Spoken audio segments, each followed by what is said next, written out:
അപ്പോൾ ബാംഗ്ലൂർ വന്നപ്പോൾ മുതൽ എൻ്റെ ഒരു ആഗ്രഹമായിരുന്നു നന്ദി ഹിൽസ്. നാട്ടിൽ നിന്ന് കോഴിക്കോട് നിന്ന് എൻ്റെ കുറച്ച് ഫ്രണ്ട്സ് വന്നിട്ടുണ്ടായിരുന്നു. അങ്ങനെ രാവിലെ വെളുപ്പിന് 3 മണി 4 മണിയൊക്കെ ആയപ്പോൾ തന്നെ ഞങ്ങൾ റൂമിൽ നിന്ന് നന്ദി ഹിൽസിലോട്ട് വന്ന വണ്ടി ഇതാണ്.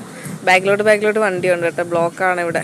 കാരണം എന്ന് വെച്ചാൽ 5:30 ആവുന്നു, പക്ഷെ 5:45 മെയിൻ ഗേറ്റ് തുറക്കത്തുള്ള. അങ്ങനെ നമ്മൾ എത്തിയിരിക്കുന്നു നമ്മുടെ നന്ദി ഹിൽസിൽ. നല്ല രസമുണ്ട് കേട്ടോ. എന്താ പറയുക, ഫുള്ള് കോടയും മഞ്ഞും ഒക്കെയാണ്. നല്ല ഫുള്ള് മഞ്ഞും കോടയൊക്കെയാണ്, പക്ഷെ അതിൻ്റെതായ തണുപ്പൊന്നുമില്ല കേട്ടോ. ചെറിയ തണുപ്പ് മാത്രമേ ഉള്ളൂ.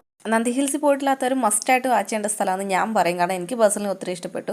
പോകുന്നതിനെക്കാട്ടി കൂടുതൽ മഞ്ഞായിരുന്നു തിരിച്ച് ഇങ്ങോട്ട് വരുന്ന വഴിക്ക്. റോഡ് പോലും കാണാൻ പറ്റുന്നില്ലായിരുന്നു. ഗൈസ്, എൻ്റെ കൂടെ ഒരാൾ കൂടിയുണ്ട്. പിന്നെ തിരിച്ച് വരുന്ന വഴിക്കാണ് മുന്തിരിത്തോട്ടവും പിന്നെ ഈ പറയുന്ന റോസാപ്പൂ തോട്ടവും ഗാർഡനും ഒക്കെ കണ്ടു.